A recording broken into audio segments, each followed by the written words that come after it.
नमस्कार, आप देख रहे हैं PNI।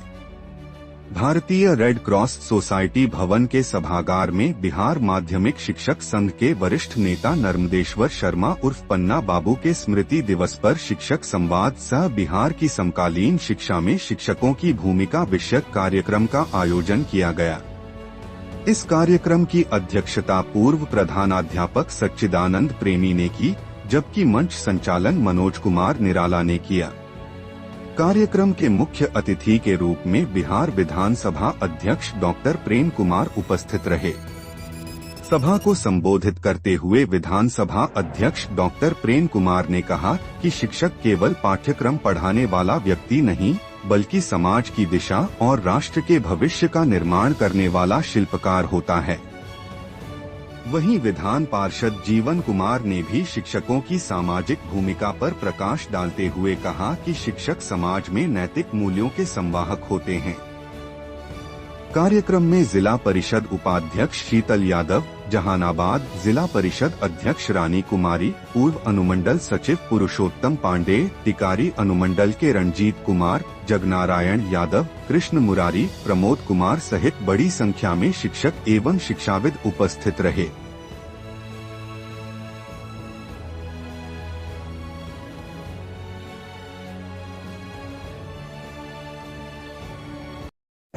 बिहार की सरकार माननीय मुख्यमंत्री नीतीश कुमार की अगुवाई वाली सरकार के द्वारा जब से बिहार में सरकार आई और मुझे भी साथ में काम करने का मौका मिला। आज बिहार का जो बजट 3,17,000 करोड़, उसमें समझिए कि बड़ा हिस्सा जो है शिक्षा पर, स्वास्थ्य पर जाकर के सरकार की प्राथमिकता है।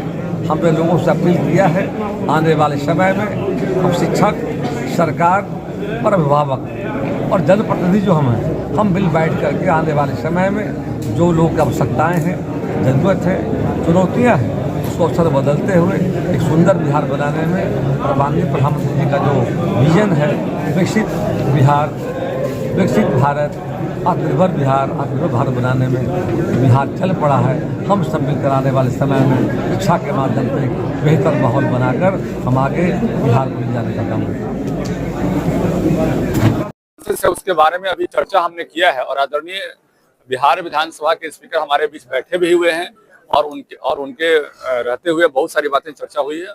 निश्चित रूप से पहले से भी काम हो रहा है और आगे भी काम होगा।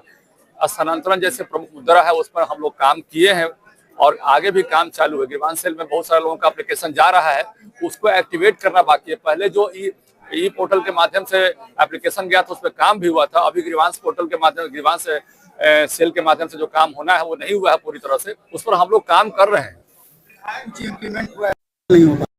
इम्प्लीमेंटेशन नहीं हुआ है, जिसके लिए हम लोग प्लानिंग कर रहे हैं और निश्चित रूप से आने वाले समय में ग्रीवांस सेल में जो भी एप्लीकेशन लिया जा रहा है उस पर कार्रवाई होगी और वहाँ पे सरकार से हम लोग की बात, सरकार के पदाधिकारियों से बातचीत चल रही है।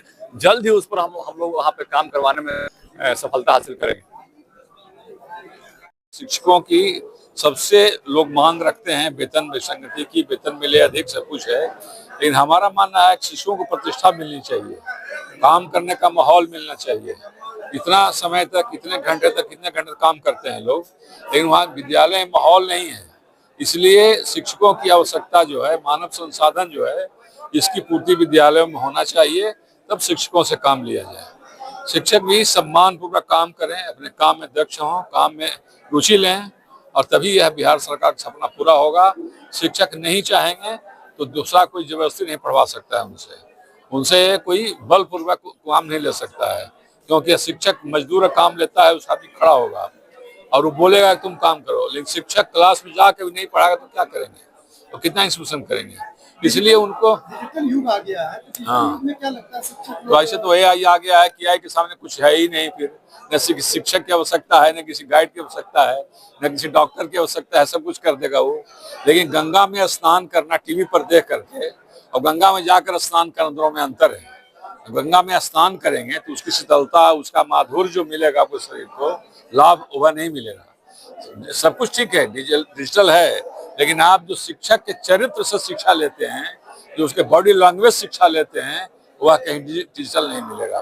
लेकिन लगातार स्कूल में या फिर और भी संस्थान में डिजिटल को ज्यादा प्राथमिकता दिया जा रहा है। प्राथमिकता इसलिए दिया जा रहा है कि जहाँ शिक्षक बहुत मजबूत नहीं होते हैं, डिजिटल को प्राथमिकता देते हैं। शिक्षक अपने चरित्र से मजबूत हो जाए। विनोबा ने कहा था कि लंका में बैठा शिष्य को भारत में बैठा एक सावधान शिक्षक उसकी आत्मा पर कब्जा करता है। तो यहाँ इतनी है कि कैसे कैसे पढ़ाते थे हमारे यहाँ लोग, पढ़ाने वाले थे। अब उस समय, आज का डिजिटल क्या है, डिजिटल उस समय था, संजय ने पूरा महाभारत देख लिया। और उस समय द्रोण भी पढ़ाते थे वो, तो अगर चाहते तो ऐसे ही पढ़ाई हो जाती। लेकिन जो शिक्षक पढ़ाएगा विद्यार्थी को साथ में रह करके, हमारे यहाँ कहा गया है कि हलयो खरयो शैवा दंपत्यो गुरु शिष्यो येषु मध्य न गंतव्य अन्य पुण्यम पुराकृतम। तो शिष्य और शिक्षक के बीच में किसी को नहीं आना चाहिए। यह कहाँ से डिजिटल देगा? और उसका जो प्रभाव होता है, आभा का प्रभाव होता है, आभा शिक्षक से सीखता है विद्यार्थी, वह कहाँ से ले सकता है? इसलिए आवश्यक है कि शिक्षक के साथ विद्यार्थी रहे। अब तो कैमरा लगा हुआ है, लिखा हुआ है पहले ही कि इस विद्यालय में अब सीसीटीवी की नजर में है, तो विद्यार्थी और शिक्षक के बीच में किसी को नहीं रहना चाहिए। और जो सीसीटीवी लगा हुआ है, सब देख रहा है।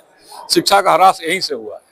भारतीय पद्धति हमारे यहाँ आएगी, भारतीय पद्धति शिक्षा हमारे यहाँ होगी, गुरुकुल प्रणाली होगी, तो फिर शिक्षा का महत्व बढ़ जाएगा, शिक्षकों का आदर बढ़ जाएगा, सत्कार बढ़ जाएगा, पैसे पर कोई नहीं रहेगा।